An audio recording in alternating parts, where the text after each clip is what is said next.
रत्नावली ने गुज़श्ता रात मिस्टर पिल्ले से जो गुफ्तगू की थी उससे मुझे बखूबी अंदाजा हो गया था कि वो बातिल नाखास्ता इस तरफ लाई गई है और उसे ब्लैकमेल किया जा रहा था। लेकिन फिर भी मैं ये मालूम करना चाहता था कि कहीं उसका वास्ता किसी दूसरे शख्स से तो नहीं है, और ये कि उसने मेरे मशकूक होने के बारे में किसी दूसरे शख्स से तो कोई बात नहीं की। रत्नावली अपने हॉस्टल में ही मिल गई। वो अपनी साड़ी इस्त्री कर रही थी। मुझे देखकर उसके चेहरे पर खुशी की एक लहर दौड़ गई। मैंने उसकी खुशी की लहर को खास तौर पर नोट किया। इसका मतलब था कि वो मेरे मुखालिफों में से नहीं थी। ताहम मैं अपना इत्मीनान कर लेना अपना फर्ज समझता था। मैंने उसकी गुफ्तगू से अंदाजा लगाया कि उसे अभी तक मिस्टर पिल्ले के कत्ल की खबर नहीं हुई। मैंने खुद ही कहा, मुझे अफसोस है रत्नावली कि मैं कल शाम को वादे के मुताबिक तुम्हारे यहाँ चाय पर ना आ सका। उसने जैसे खाली खाली नजरों से मेरी तरफ देखकर कहा, कल तुम्हें आना था जगदीश।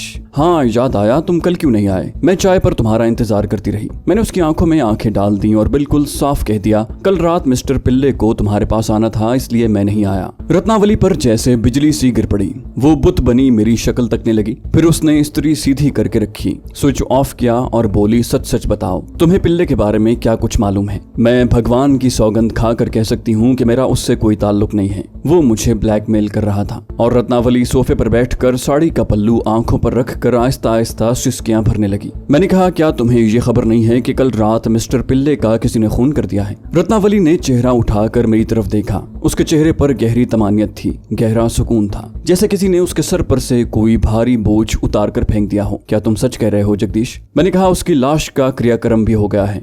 बाज मसलहतों की वजह से बहरिया ने ये खबर राज में ही रहने दी है। मेरा मतलब है अखबार या रेडियो पर नहीं दी। वैसे तुम उसके घर जाकर मालूम कर सकती हो। रत्नावली ने नफरत से होंठ सुकेड़े और बोली, मुझे उस बदमाश के घर जाने की क्या जरूरत है? अच्छा हुआ मर गया, मेरा पीछा छूटा। मगर उसे कत्ल किसने किया है? मैंने सिगरेट सुलगाते हुए कहा, अभी कुछ कहा नहीं जा सकता।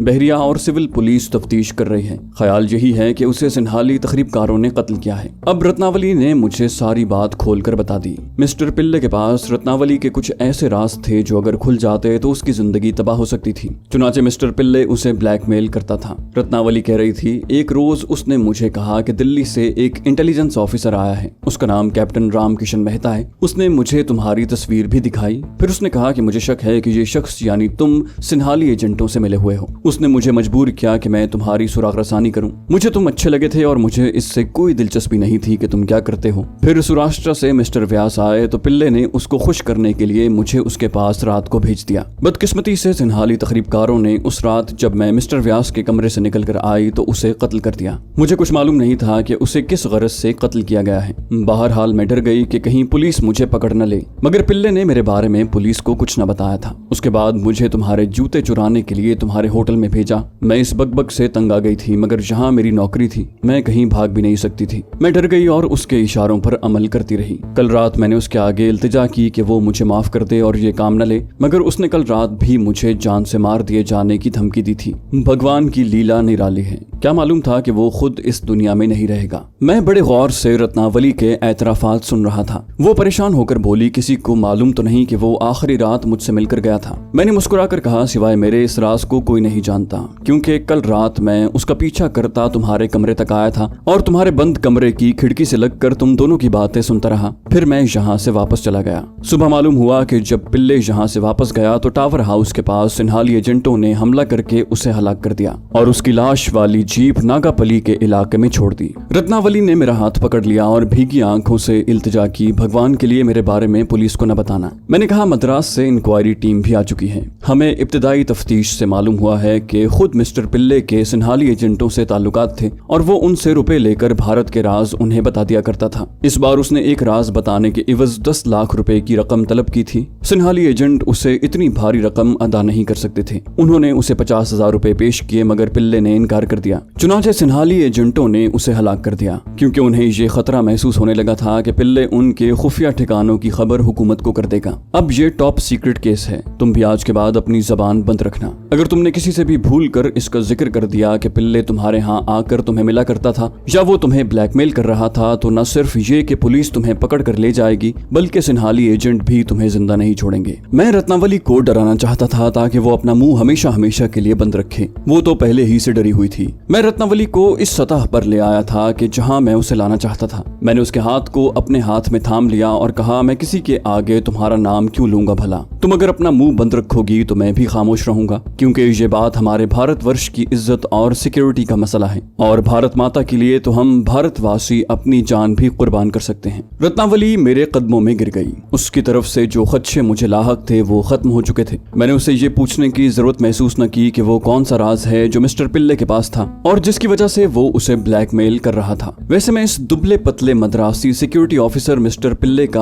आज भी एहतराम करता हूँ। पहली बात तो ये है कि वो इतना ज़हीन था कि उसने मेरी खुदा जाने किस हरकत पर यह नतीजा अखज किया कि मैं सिनहाली तखरीबकारों का एजेंट हूँ, और दूसरे इसलिए कि उसने एक लड़की को ब्लैकमेल भी किया तो अपने लिए या दौलत के लिए नहीं बल्कि अपने वतन भारत के मफाद के लिए। ऐसी चौकस और दूर रस नजरें सौराष्ट्र के मिस्टर व्यास और मद्रास के डायरेक्टर इंटेलिजेंस गोस्वामी को नसीब नहीं हुई थी। होटल वापस आकर मैं देर तक दिल्ली के लिए रिपोर्ट के नोटिस तैयार करता रहा। इंक्वायरी टीम को अभी मजीद 3 दिन पौंडीचेरी में ठहरना था। मुझे उनकी रिपोर्ट का भी इंतजार था। एक तरह से मेरे लिए फजा साफ थी। रेड बॉक्स के बारे में दिल में किसी वक्त तशवीश पैदा होती थी। अगरचे मैंने उसे एक कब्र में दफन कर दिया था, फिर भी रेड बॉक्स जिंदा था। उसके अंदर मेरी मौत का परवाना यानी फिल्म मौजूद थी, जिसमें मैं टारपीडो रूम में पेंसिल बम लगा रहा था। इस रेड बॉक्स को खोलने की मैंने कोशिश भी की थी ताकि उसमें से टीवी कैमरा और फिल्म निकाल कर जाया कर दूं, मगर मैं उसमें कामयाब ना हो सका था। ये सुर्ख रंग का 1.5 किलो का फौलादी गोला बिल्कुल बंद था और मैं जल्दी में अंदाजा नहीं लगा सका था कि उसे कैसे खोला जा सकता है। चुनाचे मैंने पूरे रेड बॉक्स को ही कब्र में उतार दिया था। पौंडीचेरी में मुझे 2 और दिन गुजर गए। इंक्वायरी टीम ने इब्तिदाई तहकीकात मुकम्मल कर ली थी और अब वापस जाने वाली थी। उनकी तहकीकात की रोशनी में मैंने भी अपनी रिपोर्ट टाइप करना शुरू कर दी। पूरा दिन लगाकर मैंने रिपोर्ट मुरतब करके फाइल तैयार कर ली। अगले ही रोज सुबह के तैयारे में मेरी सीट बुक हो चुकी थी। रात को मैं हिफ्ज़ मा तक़द्दुम के ख्याल से रत्नावली से मुलाकात करने उसके हॉस्टल चला आया। मैंने उसे बताया कि मैं कल सुबह दिल्ली वापस जा रहा हूँ। मुझे उम्मीद है कि तुम जो कुछ भी यहाँ हुआ उसके बारे में सब कुछ भूल जाओगी। रत्नावली ने कहा, सिवाय तुम्हारे सब कुछ भूल चुकी हूँ कैप्टन। वो मेरी तरफ देखकर मुस्कुरा रही थी। मैं देर तक रत्नावली के पास बैठा बातें करता रहा और उसकी कैफियत का जायजा भी लेता रहा। मेरी तरफ से उसके दिल में कोई शुबा नहीं था। वो मुझे एक मुहिब वतन और जिम्मेदार भारतीय ऑफिसर ही समझती थी। मैं उसकी फिर से तस्दीक चाहता था। मैंने उसे दिल्ली जाकर खत लिखने का वादा जरूर किया, मगर उसे अपना एड्रेस नहीं दिया। ये कहकर माजरत पेश कर दी कि हम किसी लड़की को अपना एड्रेस नहीं दे सकते, हमें इसकी इजाजत नहीं है। ये महज सिक्योरिटी की वजह से है रत्नावली। वैसे मैं तुम्हें फोन करूंगा। दूसरे रोज मेरा तैयारा दिल्ली की तरफ परवाज कर रहा था। मैंने प्राइम मिनिस्टर हाउस के चीफ इंटेलिजेंस ऑफिसर पुरुषोत्तम दास टंडन को फोन कर दिया था। दिल्ली एयरपोर्ट पर हमारे ऑफिस की गाड़ी मुझे लेने आई हुई थी। एयरपोर्ट से मैं सीधा अपने मोती नगर वाले मकान पर गया।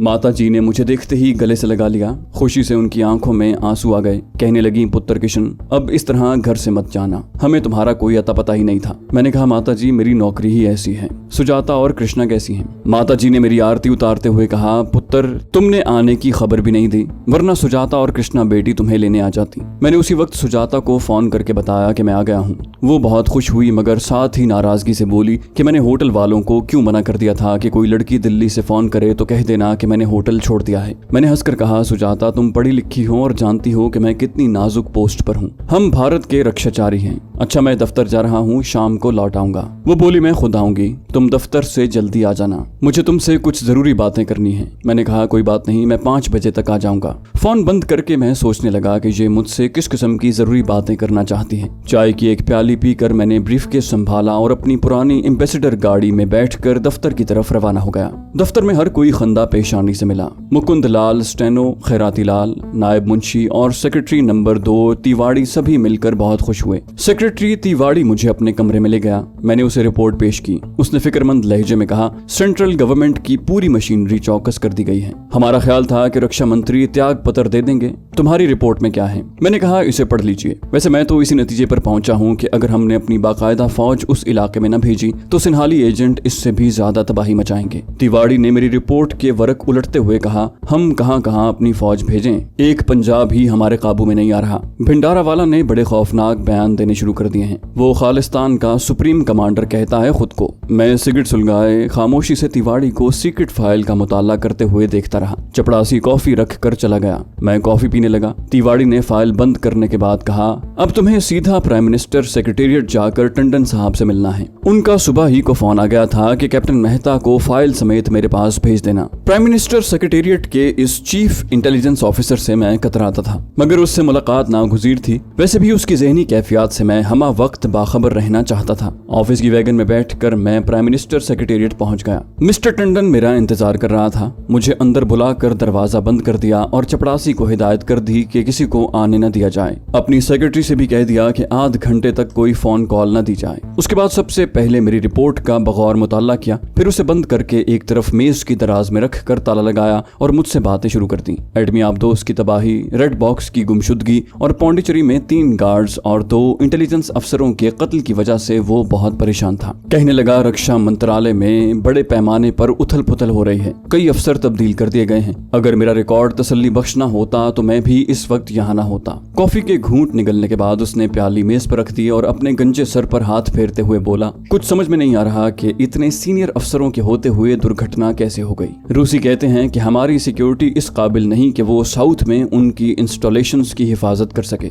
ये हमारे लिए बड़े चैलेंज की बात है। इसी माह रूसियों ने पूना के Shivaji naval mechanical training centre में जदीद एटमी मशीनरी लगाई है। रूसी सफीर ने परसों ही प्राइम मिनिस्टर से एक खुफिया मुलाकात में इस बात का खदशा जाहिर किया था कि तखरीबकारी वहाँ भी हो सकती है। ये बात मेरे इल्म में नहीं थी। मेरे कान खड़े हो गए। मैंने बात की तह तक पहुँचने के लिए बेनियाजी से कहा, सर नेवल ट्रेनिंग सेंटर में एटमी मशीनरी लगाने की क्या जरूरत थी। टंडन जी की आंखें ऐनक के शीशों के अकब में मेरे चेहरे पर जम गई। अपनी दानिस्त में मुझे अहमक गर्दानते हुए बोले, कैप्टन मेहता, मुझे अफसोस से कहना पड़ रहा है कि तुम सेंट्रल इंटेलिजेंस में होते हुए भी इतने बेखबर हो। वैसे पहले तुम बड़े ज़हीन हुआ करते थे। शायद तुम्हें अभी मालूम नहीं हुआ कि पूना के शिवाजी ट्रेनिंग सेंटर में हम क्या कर रहे हैं। बहरहाल इन बातों को छोड़ दो। मैं आज दोपहर को रक्षा मंत्री से मुलाकात कर रहा हूँ। उन्हें तुम्हारी रिपोर्ट सबमिट करनी है। भगवान जाने वो क्या एक्शन लेते हैं। प्राइम मिनिस्टर इंदिरा जी खुद इस मामले में बहुत परेशान हैं। अब तुम जाओ, हो सकता है कल तुम्हें फिर यहाँ आना पड़े। मैं तुम्हें कल फोन कर दूंगा। मैंने नमस्कार किया और वहाँ से चला आया।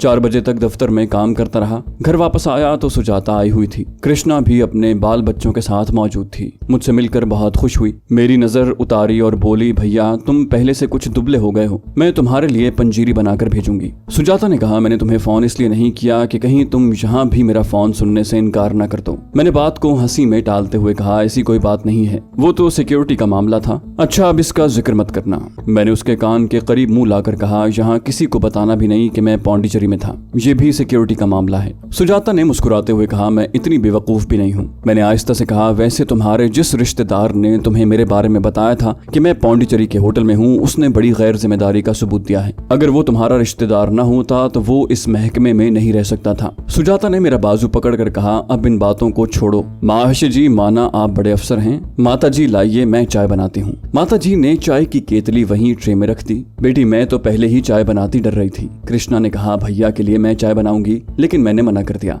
आज सुजाता के हाथ की चाय पियेंगे। कृष्णा ने मुझे छेड़ते हुए कहा, आगे इसी के हाथ की चाय पिया करोगे भैया जी, आज मुझे बनाने दो। सुजाता शर्मा गई और उसने भी कृष्णा के हक में वोट दे दिया। कृष्णा के बच्चे शोर मचा रहे थे और नौकरानी उन्हें चुप करवाने के लिए बार बार डांट रही थी। मैं माता जी, कृष्णा और सुजाता से चाय पीते हुए बातें भी कर रहा था और ये भी सोच रहा था कि पाकिस्तान में अपने बॉस से अब मैं कैसे राब्ता कायम करूंगा। मेरे पास दिल्ली में अपने एजेंट का दिया हुआ जो छोटा सा ताकतवर ट्रांसमीटर था, उसे मैंने कन्याकुमारी में ही हंगामी हालात के तहत जाया कर दिया था। हमारे ऑफिस में 2 वायरलेस सेट मौजूद थे, मगर वहाँ मैं ऐसी गैर जिम्मेदाराना हरकत नहीं कर सकता था। मुझे बॉस से राब्ता कायम करने की अशद जरूरत थी, क्योंकि मिस्टर टंडन ने इशारतन बताया था कि पूना के शिवाजी बहरी ट्रेनिंग सेंटर में रूसी कोई इंतहाई अहम एटमी तवानाई से काम करने वाली मशीनरी नस्ब कर चुके हैं। मैं ये इत्तला पाकिस्तान में अपने बॉस तक पहुंचाना चाहता था। फिर मैंने सोचा कि इस ज़िम्न में मुझे मजीद तफसीलात मालूम करनी चाहिए कि ये मशीनरी किस नौयत की है और इसका फंक्शन क्या है।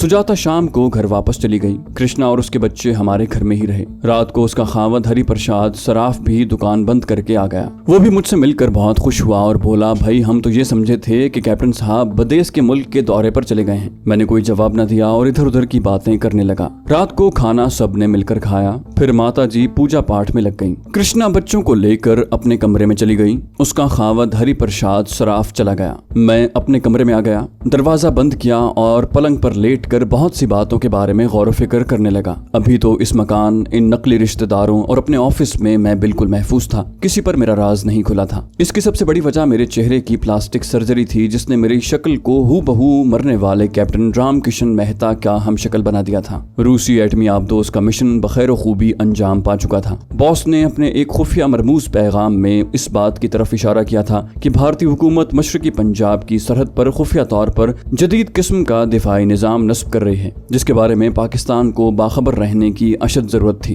क्योंकि कोई भी मुल्क दुश्मन हमसाया मुल्क की फौजी तैयारियों से गाफिल रहना गवारा नहीं करता। दूसरी तरफ अब पूना के शिवाजी ट्रेनिंग सेंटर की एटमी मशीनरी की तनसीब का मामला भी सामने आ चुका था। चुनाचे मेरा बॉस से राब्ता बहुत जरूरी हो गया था। यहाँ मेरी पोजीशन इतनी नाजुक थी कि मैं किसी किस्म का मामूली सा खतरा भी मोल नहीं ले सकता था। मैं जिस पोस्ट पर था वहाँ रहते हुए पाकिस्तान के खिलाफ भारत के जारहाना अज़ाइम से पूरी तरह बाखबर रह सकता था, और यही मेरे मुल्क की सलामती और इस्तेहकाम का तकाजा था। यही मेरा सबसे बड़ा मिशन था। मैं किसी तकरीबकार की तरह भारत में जगह जगह यूं ही बेमकसद धमाके नहीं कर रहा था। मैं सिर्फ उस हदफ को निशाना बनाना चाहता था और बना रहा था जहाँ से मेरे वतन अजीज पाकिस्तान को नुकसान पहुंचाए जाने का इम्कान था। दूसरे रोज मैं दफ्तर गया तो दोपहर के वक्त मिस्टर टंडन ने मुझे फोन पर यह कहकर प्राइम मिनिस्टर हाउस बुलवा लिया कि एक अहम मीटिंग होने वाली है जिसमें मेरी शिरकत नागुजीर है। मैं ठीक वक्त पर प्राइम मिनिस्टर हाउस पहुंच गया। ये मीटिंग वाकई टॉप सीक्रेट मीटिंग थी। उसमें नेवी, आर्मी और एयरफोर्स के अलावा सेंट्रल इंटेलिजेंस और वजारत दिफा की अहम तरीन शख्सियात मौजूद थी। मीटिंग की सदारत रक्षा मंत्री यानी उस वक्त के वजीर दिफा कर रहे थे। उस मीटिंग में मेरे बॉस की इस खबर की तस्दीक हो गई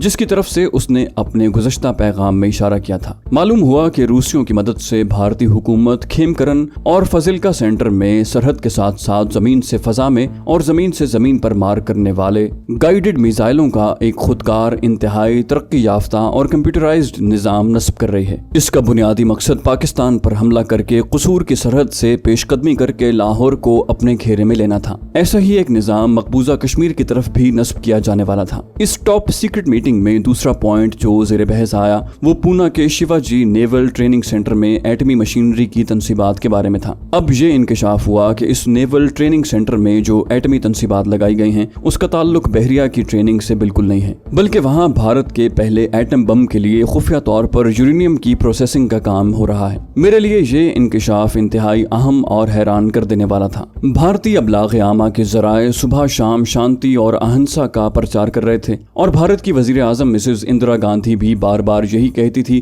कि हम एटमी तवानाई बराए अमन के कायल हैं। एटम बम बनाने का सवाल ही पैदा नहीं होता, लेकिन अब मालूम हुआ कि शिवाजी नेवल ट्रेनिंग सेंटर में खुफिया तौर पर एटम बम बनाने का काम शुरू हो चुका था। ये बहुत भयानक इंकशाफ था और पाकिस्तान को इससे खबरदार करने की अशद जरूरत थी, क्योंकि अगर भारत एटम बम बनाने में कामयाब हो जाता है तो पाकिस्तान का मुस्तकबिल खतरे में पड़ सकता था। पाकिस्तान के वजूद और उसकी सलामती के लिए ये बहुत बड़ा चैलेंज था। इस टॉप सीक्रेट मीटिंग में जिन उमूर पर गौर किया गया उनमें शिवाजी ट्रेनिंग सेंटर वाले खुफिया न्यूक्लियर प्लांट के तहफ्फुज और उस काम को खुफिया रखने का मामला सरफहरिस्त था। भारतीय रक्षा मंत्री ने साफ लफ्जों में कहा, हम किसी हालत में भी ये नहीं चाहते कि दुनिया को और खास तौर पर हमारे हमसाया मुल्क पाकिस्तान को हमारी एटमी सरगर्मियों की जरा सी भी भिनक पड़े। पौंडीचेरी में सिन्हाली एजेंटों की तकरीबकारी के हादसों के बाद इस बात की अहमियत और ज्यादा बढ़ गई कि हम पूना के शिवाजी ट्रेनिंग सेंटर वाले प्लांट की सरगर्मियों को इंतहाई खुफिया रखें। हमने इस मिशन को चाणक्य का नाम दिया है। आज से हमारी खुफिया फाइलों में यही लफ्ज इस्तेमाल किया जाएगा।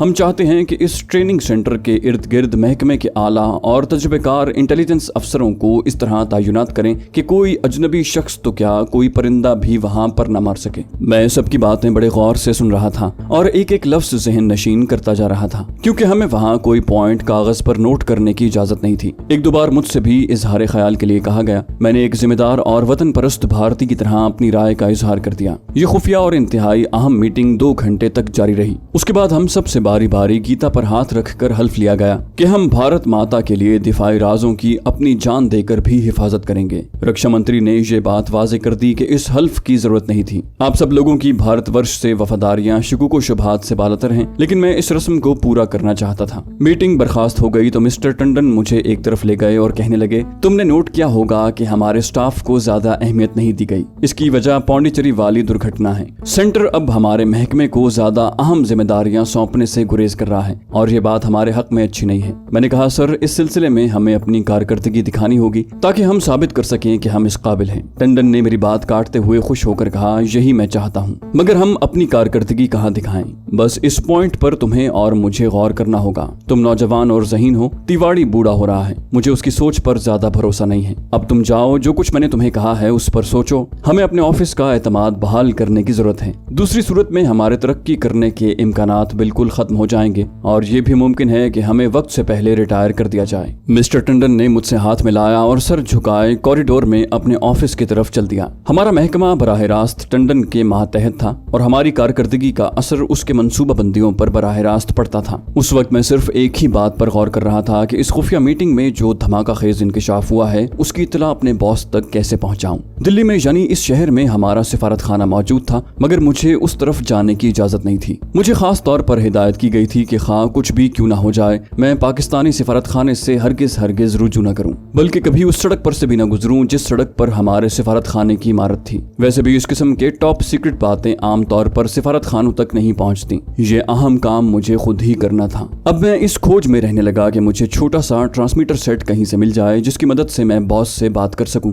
एक बार मैं जामे मस्जिद के सामने वाली ग्राउंड में भी गया, इस ख्याल से कि अपना एजेंट मजजूब आदमी के भेस में मुझे वहीं मिला था और उसी ने मुझे ट्रांसमीटर दिया था, लेकिन वहां मुझे वो कहीं नजर न आया। रेडियो सेट ट्रांसमीटर में तब्दील करने का फन मुझे नहीं आता था। हर एजेंट को इस काम में महारत होती है, मगर मैं बुनियादी तौर पर कमांडो था, अपने वतन अजीज का जांबाज कमांडो। यही वजह थी कि मैं रेडियो सेट को ट्रांसमीटर में तब्दील करने की टेक्निक से नावाकिफ था। दिल्ली इतना बड़ा और मॉडर्न शहर था कि वहाँ तकरीबन कई महकमों में वायरलेस सेट नस्ब थे, लेकिन वहाँ मेरा मकसद पूरा नहीं हो सकता था। खुद हमारे ऑफिस में 2 वायरलेस सेट मौजूद थे, मगर वो मेरे लिए बेकार थे। अपने ऑफिस के वायरलेस सेटों का ख्याल आते ही मैं ठिठक सा गया। ये दोनों वायरलेस सेट हमारे चीफ सुपरिंटेंडेंट माथुर साहब के कमरे में लगे हुए थे। मैंने सोचा कि अगर मैं किसी बहाने रात को अपने ऑफिस में रुक जाने का प्रोग्राम बना लूं तो माथुर साहब के वायरलेस सेट से पाकिस्तान में अपने बॉस से राब्ता कायम किया जा सकता है। जूं मैं अपने मंसूबे पर गौर करता गया, मेरे दिल को यकीन हो गया कि बाहर खतरा मोल लेने से अपने दफ्तर ही के वायरलेस सेट को इस्तेमाल में लाना ज्यादा मुश्किल नहीं। खतरा उसमें जरूर था, मगर ये काम ज्यादा दिक्कत तलब नहीं था।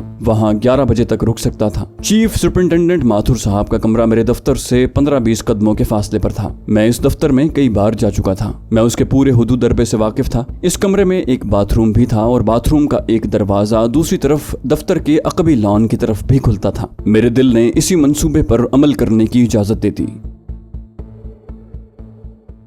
तो दोस्तों, ये थी हमारी आज की एपिसोड। उम्मीद करते हैं आपको हमारी कहानी पसंद आई होगी। जाने से पहले इस वीडियो को लाइक कीजिए और शेयर करना मत भूलिए।